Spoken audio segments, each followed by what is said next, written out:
এই mister jogging খান, তোমাকে যে আমি আসলে চকলেট দিছি, পান দিছি এবং খাওয়ার জন্য সিগারেট দিলাম, তো তুমি ভোটটা কিসে দিবা? দেবো না, দেবো কেন? আরে ভোটের জন্য তোমাকে আমি দিলাম, যে তুমি এবারকার জন্য ভোটের সেন্টারে যাও, যায় ভোটটা দাও।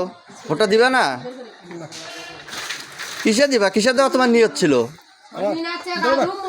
কেন ভোট দিচ্ছি না এখন, ভোট ভোট ভোট দিচ্ছি না। কাতে দিবা? আসলে তুমি কাতে দিবা ভোট? আমি ভোট দিচ্ছি না এখন। কেন? তোমাকে আমি যে চকলেট দিছি, তারপরে পান দিছি, সিগারেট দিছি, আরো কিছু লাগে দিচ্ছি আমি, কিন্তু ভোট দিতে হবে, ভোটের সেন্টারে যেতে হবে, প্রার্থী ভাগ করে দিতে হবে ভোট। মানে শেষে ভোট দিতে পারি? ধানের শীষে দিতে পারি? তুমি কনফার্ম নাও? না, আমি কনফার্ম না।